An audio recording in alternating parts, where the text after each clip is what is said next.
નમસ્કાર મારા વાલા દર્શક મિત્રો, દેશ વિદેશમાં રહેતા મારા દરેક દર્શક મિત્રોને ડૉક્ટર શરદ સોનીના હર હર મહાદેવ અને જય સ્વામિનારાયણ. મિત્રો, આજના વિડીયોમાં આપણે વાત કરવાના છીએ એક વૃક્ષના પાન વિશે. અને એ પાનના એટલા બધા ગજબના ફાયદા છે કે જો તમે એને સવારે ખાલી પેટે જો તમે એનો ઉપયોગ કરશો તો તમે લાખો રૂપિયાના ખર્ચથી બચી જશો. સાથે સાથે ઘટપણમાં પણ તમારું શરીર મજબૂત રહેશે અને નિરોગી રહેશે. મિત્રો, તમે કોઈ વૃક્ષના પાનની શું આશા રાખી શકો? હું તમને કહું કે આ વૃક્ષના પાન તમને હૃદય, પેટ તથા ડાયાબિટીસના દર્દીઓ માટે પણ ખૂબ જ ફાયદો આપે છે. એવું કહું તો તમને એમ લાગશે કે આટલા બધા ફાયદા આ વૃક્ષના પાન આપી શકે ખરા? પણ મિત્રો, એનો જવાબ છે હા. અને મિત્રો, આજે હું તમને જે વૃક્ષના પાન વિશે વાત કરવાનો છું એ છે પીપળાના વૃક્ષના પાન વિશે.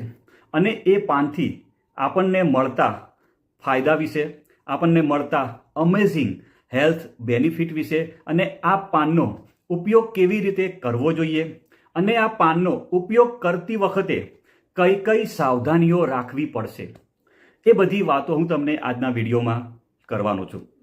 મિત્રો, પીપળાના વૃક્ષ વિશે વાત કરીએ તો એ આપણને સરળતાથી બધી જ જગ્યાએ મળી જાય છે. તમને મંદિરમાં, બગીચામાં અથવા તમારા ઘરની આસપાસ પણ પીપળાનું વૃક્ષ તો હશે જ. અને મિત્રો, ધાર્મિક દ્રષ્ટિએ વાત કરું તો પીપળાના વૃક્ષનું તો ખૂબ જ મહત્ત્વ છે. આ વૃક્ષની પૂજા પણ કરવામાં આવે છે. મિત્રો, હવે તમને પીપળાના પાનની સાયન્સ બેઝ હેલ્થ બેનિફિટ વિશે વાત કરવાનું છું. મિત્રો, પીપળાનું વૃક્ષ આયુર્વેદિક દ્રષ્ટિએ તો ખૂબ જ ઉપયોગી માનવામાં આવે છે. પણ આજના વિડીયોમાં હું તમને પીપળાના પાનને ઉકાળીને પીવાથી થતા ફાયદા વિશે વાત કરવાનો છું. મિત્રો, પીપળાના પાનની પ્રોપર્ટી વિશે વાત કરું તો it may have anti diabetic property, it may have anti inflammatory potential એટલે કે સોજો દૂર કરવાનું કામ કરે છે. It may act as a anti oxidant એટલે કે આપણી રોગ પ્રતિકારક શક્તિને મજબૂત કરવાનું કામ કરે છે. It may have analgesic property એટલે કે પેઇન કિલર તરીકે પણ એ કામ કરે છે. મિત્રો, it May have anti microbial property એટલે કે ફીવરમાં પણ આપણને ખૂબ જ ઉપયોગી થાય છે. મિત્રો, it help in wound healing એટલે કે આપણા શરીરમાં જો કોઈ જગ્યાએ ઘા પડ્યો હોય તો એ ઘાને પણ રૂજ આવવામાં મદદ કરે છે. Prevent loss of memory. મિત્રો, it may act as a anti ulcer agent and it might have anti asthmatic action. મિત્રો, પીપળાના પાનનો પહેલો ફાયદોની વાત કરું તો તમારા પાચન તંત્રને મજબૂત કરવાનું કામ કરે છે.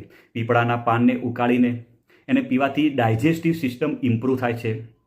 આયુર્વેદમાં તો હજારો વર્ષ પહેલાં કહેવામાં આવ્યું હતું, અને આજે મોડર્ન સાયન્સ દ્વારા પણ પીપળાના પાનના ફાયદા વિશે માનવામાં આવે છે.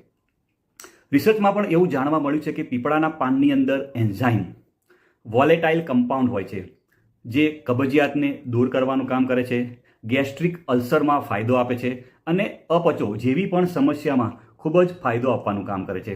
જે તમારું પાચન તંત્ર નબળું હોય ને તો તમે પીપળાના પાનને ઉકાળીને જો તમે એને પીવાનું ચાલુ કરી દો તો તમને ખૂબ જ ફાયદો આપે છે. મિત્રો, બીજા ફાયદા વિશે વાત કરું તો ઇમ્પ્રૂવ હાર્ટ હેલ્થ આપણા હૃદયની હેલ્થને ઇમ્પ્રૂવ કરવાનું કામ કરે છે. મિત્રો, અત્યારે હાલના સમયમાં જોઈએ તો હાર્ટ એટેકના પ્રોબ્લેમ નાની ઉંમરના લોકોમાં જોવા મળે છે. સમાચારોમાં, ન્યૂઝપેપરમાં જોઈએ તો 13 વર્ષના, 25 વર્ષના, 45 વર્ષમાં હાર્ટ એટેકનું પ્રમાણ ખૂબ જ જોવા મળ્યું છે. મિત્રો, પીપળાના પાનની જો તમે ચા પીવો તો એનાથી બેડ કોલેસ્ટ્રોલ ઓછું થાય છે, બ્લડ પ્રેશર કંટ્રોલમાં રહે છે, અને ફ્રી રેડિકલનું ડેમેજ પણ આપણે રોકી શકીએ છીએ, જેનાથી હાર્ટ એટેક તમને વાત કરી પ્રમાણે અને બ્લોકેજ થવાનું જોખમ ઘટી શકે છે. એટલે તમારું જો કોલેસ્ટ્રોલ વધારે હોય, ટ્રાયગ્લિસરાઇડ વધારે હોય અને બ્લડ પ્રેશર વધારે હોય તો તમારે પીપળાના પાનની ચા પીવાની શરૂ કરી દેવી જોઈએ.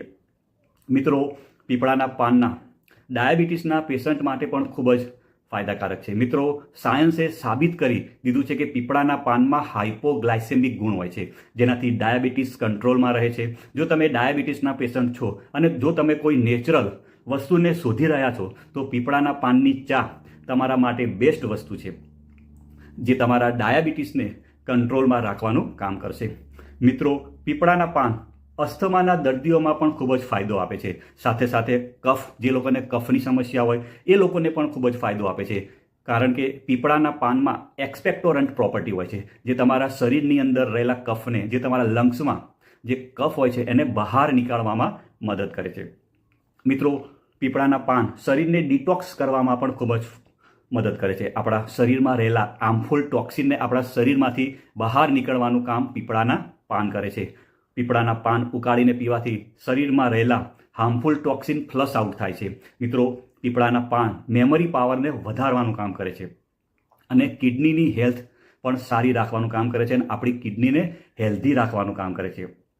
મિત્રો, હવે પીપળાના પાનને ઉકાળીને કેવી રીતે પીવા જોઈએ એની વાત કરવાનું છું. તમે મારો વિડીયો ધ્યાનથી સાંભળજો. મિત્રો, પીપળાના પાનની ચા બનાવવા માટે તમારે 2 કપ જેટલું પાણી લેવાનું છે અને તેમાં 2 જ પીપળાના તાજા પાન લઈ એને હાથથી થોડા મસળી નાખવાના છે અને પછી તમારે એ 2 કપ જે વાસણમાં પાણી લીધું છે એની અંદર તમારે 2 પાન તાજા એ તમારે અંદર નાખવાના છે અને તમારે એને ગરમ કરવાનું છે. કે તમારે જે પાણી છે એને ગરમ કરવાનું છે. તો કેટલું ગરમ કરવાનું છે કે જે પાણી 50% થઈ જાય, એટલે કે અડધું થઈ જાય ત્યાં સુધી તમારે એને ગરમ કરવાનું છે.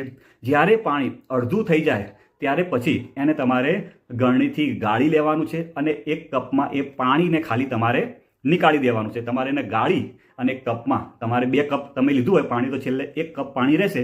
એ 1 કપ પાણી તમારે ગળણીથી ગાળી અને નીકાળી દેવાનું છે. એને ઠંડુ થવા દેવાનું છે. ઠંડુ થઈ જાય પછી તમારે 1 ચમચી અંદર મધ નાખવાનું છે.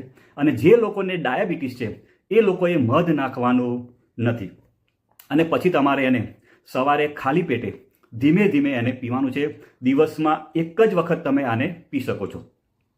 મિત્રો, પીપળાના પાન એકદમ સેફ છે, એની કોઈ સાઈડ ઇફેક્ટ પણ નથી. પણ જો તમે ઓવરડોઝમાં લો તો તેનાથી નુકસાન પણ થઈ શકે છે. મિત્રો, કોઈ પણ સારી વસ્તુ હોય એને જો વધારે માત્રામાં લેવામાં આવે તો તે ફાયદો આપવાના બદલે નુકસાન પણ કરી શકે છે. એટલે જો તમે દિવસમાં 1 જ વાર પીવાનું છે, તમે દિવસમાં જો વધારે વાર આ પીવો તો તમારે નુકસાન પણ થઈ શકે છે.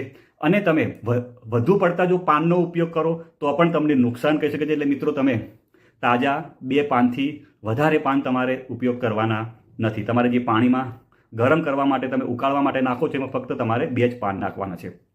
અને વધારે પડતા જો તમે પાનનો ઉપયોગ કરો તો એનાથી નુકસાન પણ મિત્રો થઈ શકે છે.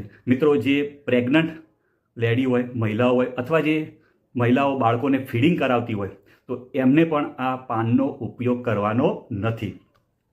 મિત્રો, તમને મારો વિડીયો સારો લાગ્યો હોય તો લાઈક કરજો, શેર કરજો. આવજો મિત્રો.